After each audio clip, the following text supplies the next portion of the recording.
Breaking News aus den USA. Ein Bezirksgericht in Osttexas hat entschieden, dass die Einführung des amerikanischen Transparenzregisters bis auf Weiteres auf Eis gelegt werden soll. Alle Details dazu in diesem Video.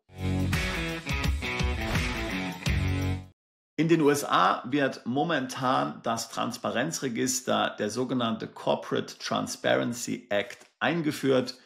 Und am 01.01.2025 gibt es hier eine wichtige Deadline. Alle Unternehmen, die vor dem 01.01.2024 gegründet wurden, das sind vor allen Dingen also jene älteren Unternehmen, die es schon seit vielen Jahren oder mehreren Jahren gibt, müssen ihren Eintrag im Transparenzregister bis zum 31.12.2024 einreichen.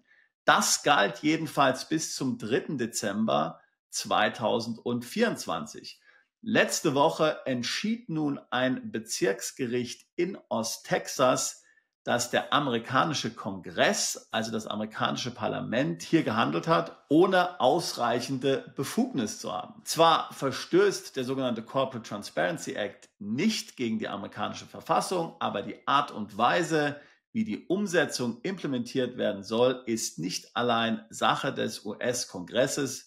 Und deswegen hat das Bezirksgericht in Texas explizit für alle Unternehmen in den USA die Einführung des Corporate Transparency Acts auf Eis gelegt. Die amerikanische Regierung unter Joe Biden hat sofort Einspruch eingereicht und beantragt, dass diese Entscheidung bis auf Weiteres verschoben wird. Dass also die Deadline vom 01.01.2025 eingehalten wird, dass also alle Unternehmen bis dahin dennoch ihren Eintrag im Transparenzregister in den USA machen sollen. Jetzt wird man sehen, wie das Ganze entschieden wird. Wird das Gericht jetzt tatsächlich noch so schnell entscheiden? Hier in den nächsten Tagen wird es tatsächlich hier nochmals zu einer Änderung kommen.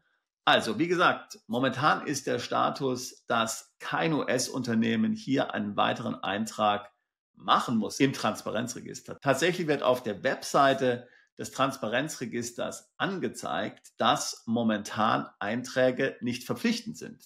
Man kann sie immer noch freiwillig machen, aber sogar die Webseite des Transparenzregisters sagt, dass momentan hier kein Eintrag notwendig ist. Schauen wir uns das Ganze mal direkt auf der Webseite an. Hier musst du also, wenn du eine US-Gesellschaft hast, die Daten der wirtschaftlich Berechtigten, der sogenannten Beneficial Owners, eintragen. Übrigens, für Mandanten unseres Hauses erledigen wir das natürlich als Teil unserer Dienstleistung. Und wenn wir jetzt hier mal herunterscrollen, dann sehen wir Alert Impact of Ongoing Litigation, Deadline Stay, Voluntary Submission Only. Und hier wird das Ganze nochmal beschrieben. Es wird auf das Gerichtsurteil vom 3. Dezember 2024 hingewiesen. Voluntary Submission Only. Wenn du möchtest, kannst du hier weiterhin deinen Beneficial Owner Report dem Transparenzregister zukommen lassen. Musst es aber nicht tun. Aber du musst natürlich wohlgemerkt hier darauf achten, wie jetzt hier der Einspruch der US-Regierung ausgehen wird. Wenn nämlich hier jetzt noch kurz vor Weihnachten entschieden wird, dass dieser Aufschub nicht gewährt wird, dann muss man doch noch vor dem 01.01.2025 einreichen. Wie gesagt, für Mandanten unseres Hauses erledigen wir das Ganze ohnehin. Aber achte darauf bitte, wenn du selbst davon betroffen bist und eine amerikanische Firma gegründet hast, die bis dahin einreichen muss. Du weißt vielleicht, die Strafen sind extrem hoch, wenn du das nicht machst. Da können innerhalb von wenigen Tagen und Wochen möglicherweise Zehntausende an Bußgeldern zusammenkommen, wenn diese nun wirklich hier dann auch verhängt werden, was ich nicht für wahrscheinlich halte. Wie ist das Ganze nun eigentlich zu beurteilen und wie wird es mit diesem Transparenzregister weitergehen? Nachdem Trump jetzt nun die Wahl gewonnen hat, hat er ja ganz groß Elon Musk hochgehalten. Elon Musk soll hier das neue Department Doge leiten. Da geht es darum, hier unnötige Gesetze zu kippen. Ich habe das ganz starke Gefühl, dass das eines der ersten Gesetze wird, die gekippt werden sollen. Der Corporate Transparency Act. Man muss tatsächlich ja sagen, so ist es in Europa genauso, gerade für komplexe Unternehmensstrukturen ist das gar nicht so einfach, hier die Beneficial Owners zu ermitteln. Das heißt, das kann schon ein ganz schöner Aufwand sein. Und das ist natürlich hier ein einfacher Weg, sich als eine Regierung darzustellen, die tatsächlich hier gegen unnötige Bürokratie vorgeht. Du kannst dir vorstellen, wie ich über die Transparenzregister denke. Aus meiner Sicht haben die Transparenzregister nur einen Grund, und das ist, das Vermögen der Bevölkerung zu ermitteln, dass hier irgendwann eine Vermögensteuer erhoben werden kann. Es ist garantiert nicht zufällig, dass jetzt die G20 und die OECD hier von der Einführung einer sogenannten Milliardärsteuer sprechen. Hier stehen ja auch ganz klar von den Befürwortern die Daten im Transparenzregister hier im Mittelpunkt. Jetzt kann man nämlich sehen, wer an was beteiligt ist. Jetzt kann man hier die Leute ordentlich abschröpfen. Politiker, die sagen, dass es hier um Terrorismusbekämpfung geht, die lügen schlicht und ergreifend. Das ist meine Meinung. Das Ganze, auch die Transparenzregister in der EU, werden nur deshalb eingeführt, um Steuern zu erheben. In der EU bzw. in Europa, auch die Nicht-EU-Länder eingeschlossen, muss man sagen, dass die meisten Politiker Feiglinge sind. Keiner würde sich hier trauen, gegen so etwas wie das Transparenzregister aufzustehen. Die Gerichte sehen es anders. Selbst der Europäische Gerichtshof hat ja entschieden, dass die Tatsache, dass die Transparenzregister öffentlich sind in der Europäischen Union, nicht mit dem Europarecht vereinbar ist. Seitdem sind sie eben nicht mehr öffentlich. Sie können aber immer noch von Ämtern, Behörden, zum Teil sogar auch Journalisten eingesehen werden. Aus meiner Sicht daher ist das Vorgehen in den USA zu begrüßen. Auch hier sind es wieder mal die Gerichte, mutige Richter, die hier für die Freiheit der Unternehmer und damit auch der Bürger einstehen und den Politikern hier mal wieder die Leviten lesen. Hoffen wir, dass es so weitergeht. Übrigens, in den USA ist das Transparenzregister ja gar nicht öffentlich. Hier muss man auch nicht jährlich Erklärungen einreichen. Das heißt, das Ganze war in den USA schon ziemlich moderat, aber ich bin absolut dafür, hier den Anfängen zu wehren.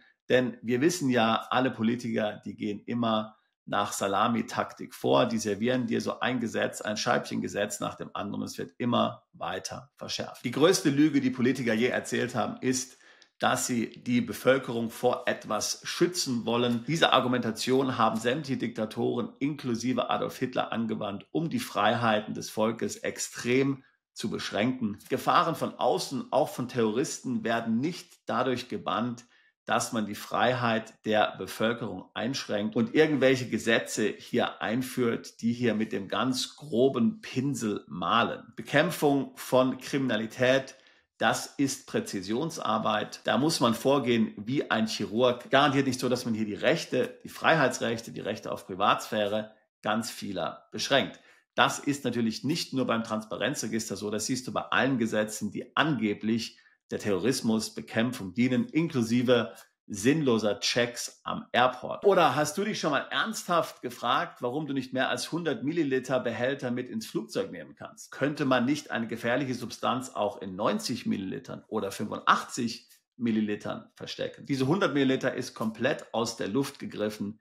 Hier geht es nur darum, dass man möglichst viele Teile der Bevölkerung sinnloser Kontrollen unterzieht, unterwirft, um sie gefügig zu machen und zu zeigen, wer hier wirklich das Sagen hat. Es geht eigentlich nur um Einschüchterung. Also daher, es ist zu begrüßen, was da in den USA passiert in puncto Corporate Transparency Act. Jetzt müssen wir sehen, wie es hier weitergeht. Ich bin ganz stark der Meinung, dass unter Elon Musk, unter Trump diese Sache sofort gekippt wird und der Corporate Transparency Act in den USA jetzt endgültig tot ist, begraben ist, abgehakt ist. Die USA bleiben damit natürlich ein sehr attraktives Land. Sie nehmen ja bekanntlich auch nicht am automatischen Informationsaustausch teil. Wie gesagt, das Transparenzregister in den USA war ohnehin nicht öffentlich, aber man fühlt sich natürlich noch besser, wenn man die Daten erst gar nicht an die Regierung absenden muss. Wir werden dich hier auf dem Laufenden halten, wie das Ganze weitergeht. Wenn auch du dich für eine Firmengründung in den USA interessierst, dann würde ich mich freuen, mit dir ein Beratungsgespräch zu führen. Ich habe selbst viele Jahre fast ausschließlich in den USA gelebt, habe dort immer noch einen Wohnsitz. Wir haben dort seit 2008 ein Büro, helfen vielen deutschsprachigen Mandanten dabei, in die USA umzuziehen, ein Visum zu beantragen, ein Unternehmen zu gründen, dorthin zu expandieren. Ich würde mich freuen, auch dich alsbald zu unserer Mandantschaft zählen zu können. Bist du Unternehmer, Freiberufler oder Investor? Zieht es dich schon lange ins Ausland?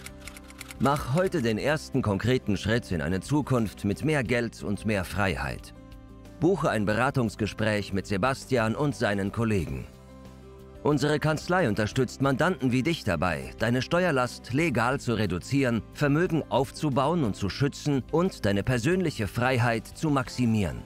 Profitiere jetzt von unserem Fachwissen und unserem Netzwerk. Gehe zu mandatierung.com und werde Mandant unserer Kanzlei.